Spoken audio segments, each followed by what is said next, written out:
New York کے world trade centre کے سانحے کو ابھی صرف 3 سال ہی مکمل ہوئے تھے۔ امریکہ افغانستان میں اپنی ابتدائی کامیابیوں پر اس قدر غرور میں تھا کہ اس نے اقوام متحدہ کی پرواہ کیے بغیر اور عالمی رایامہ کے بالکل برعکس اپنے مستقل حلیف برطانیہ کے ساتھ مل کر جھوٹے اعداد و شمار پیش کرتے ہوئے عراق میں اپنی فوجیں اتار دی تھیں۔ صدام حسین اور اس کی 7 لاکھ ریگولر آرمی ریگستان کے مرغولے کی طرح غائب ہو چکی تھی۔ یہ دنیا کی چوتھی بڑی فوج تھی جس کے پاس 6,000 ٹینک، 4,000 بختربند گاڑیاں، 3,000 ہیوی آرٹلری ہتھیار اور 348 لڑاکا طیارے موجود تھے۔ امریکی کانگریس میں 28 مارچ 2003 کو دہشت گردی کے خلاف جنگ میں پاکستان کی خدمات پر وہ اہم رپورٹ بھی پیش ہو چکی تھی جس کے مندرجات سے جنرل پرویز مشرف ایک ایسا کردار نظر آتا ہے جس نے امریکی افواج کے حوالے پاکستان کے 3 ہوائی اڈے کر دیے تھے جہاں سے امریکی جہازوں نے 57,000 دفعہ اڑان بھری اور انہوں نے افغانستان کے سنگلاخ پہاڑوں میں صف شکن طالبان پر بم برسائے۔ ایسے حالات میں یوں لگتا تھا کہ اب آنے والی صدیاں امریکہ اور اس کی ٹیکنالوجی کے غلبے اور اقتدار کی صدیاں ہوں گی۔ پاکستان کے سیکولر لبرل ہی نہیں بلکہ دنیا کا ہر ٹیکنالوجی پرست اس امریکی اور مغربی فتح پر فرحاں و شاداں تھا۔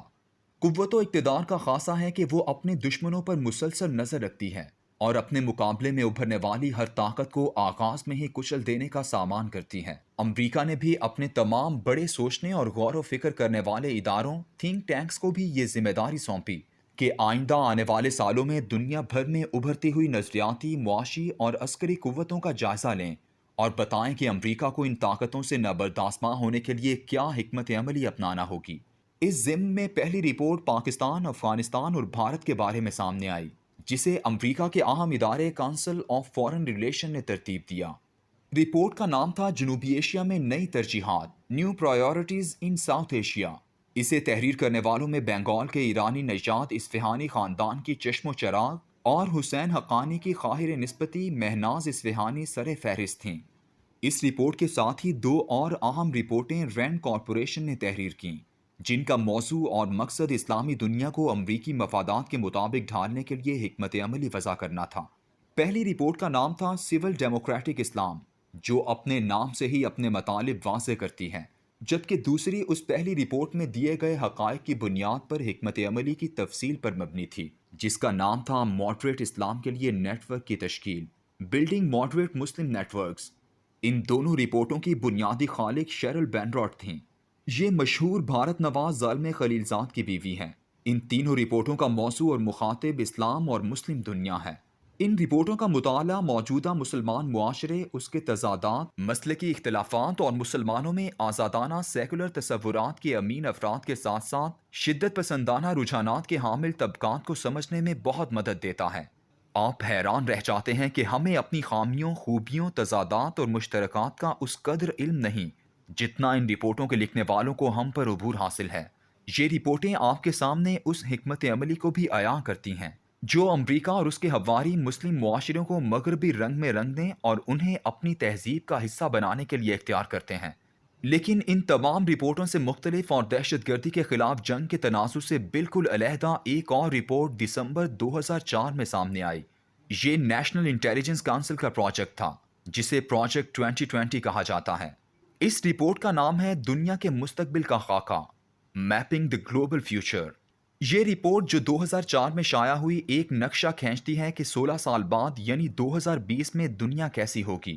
رپورٹ کے مطابق 2020 میں چین اور بھارت کی معیشتیں امریکہ کے لیے بہت بڑا خطرہ بن چکی ہوں گی اور ان کے ساتھ ہی برازیل کی معیشت بھی یورپ کے کسی بھی ملک سے بڑی ہو چکی ہوگی۔ دنیا بھر میں گلوبلائزیشن اس طرح چھا جائے گی کہ لاتعداد ملٹی نیشنل کمپنیز پوری دنیا کے ممالک میں اپنا جال بچھا چکی ہوں گی۔ لیکن اس سب کچھ کے باوجود دنیا کو اب کسی ایک طاقت کے قابو میں رکھنا مزید مشکل بلکہ ناممکن ہو جائے گا۔ رپورٹ کے مطابق 4 مختلف گروہوں اور علاقوں میں دنیا منقسم ہو جائے گی۔ پہلا اہم گروہ جسے وہ ڈیووس دنیا کہتی ہیں، وہ چین اور بھارت کی معاشی قوت کے سامنے سرنگوں یورپ، افریقہ اور ایشیا ہوگا۔ دوسرا گروہ امریکہ کے زیر اثر ممالک کا ہوگا۔ وہ بہت کم ہوں گے لیکن اپنی اہمیت کی وجہ سے سیاسی اور عسکری طاقت کو کنٹرول کریں گے۔ تیسری قوت ایک نئی ابھرنے والی خلافت ہوگی جس کا قیام رپورٹ کے مطابق 2024 میں ہو جائے گا اور یہ مغربی اقدار، روایات اور طرز زندگی کے لیے بہت بڑا خطرہ ہوگی۔ رپورٹ مزید کہتی ہے کہ ان تینوں قوتوں کے علی الرغم دنیا میں خوف کا راج بھی شروع ہو چکا ہوگا۔ بہت سارے آزاد عسکری گروہ اور ملک ایک دوسرے کی تباہی پر آمادہ ہوں گے۔ ایٹمی ہتھیار اسمگل، چوری یا اندرون خانہ بے شمار ہاتھوں میں چلے جائیں گے اور پوری دنیا ان کے خوف سے کانپ رہی ہوگی۔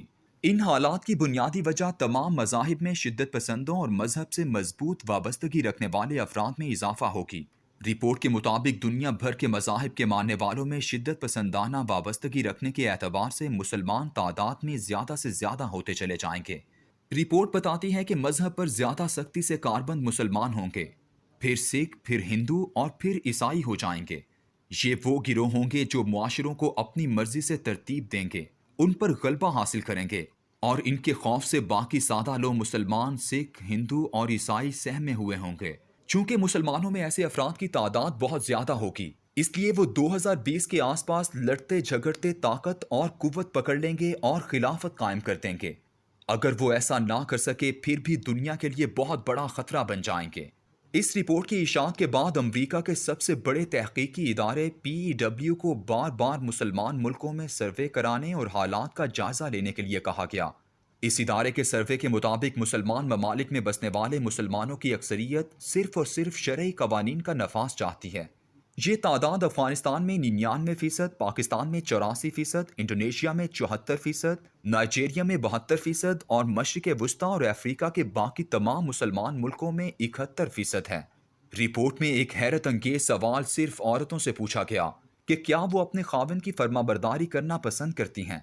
اس کے جواب میں عراق، مراکش، انڈونیشیا، افغانستان، ملیشیا اور پاکستان سمیت تمام اسلامی ممالک کی 95% خواتین نے کہا کہ وہ اپنے خاوند کی مطیع رہنا چاہتی ہیں، جس سے یہ نتیجہ نکالا گیا کہ ایسی صورتحال میں شریعت کا نفاذ بہت آسان ہوگا۔ آج جائزہ لیں تو اس رپورٹ کے مطابق دنیا کے حالات تو بالکل ویسے ہی ہو چکے ہیں۔ رپورٹ نے 2020 کو ایک بہت بڑی کشمکش کے آغاز کا سال کہا ہے۔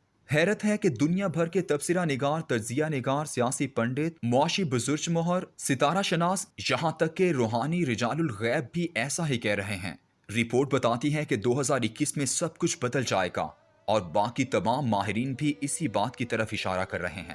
آج دنیا جس کشمکش میں گھری جا چکی ہے، اس کا قریب مستقبل میں صرف بارود کی بو، گولیوں کی تڑتڑاہٹ اور بموں کا دھواں نظر آ رہا ہے۔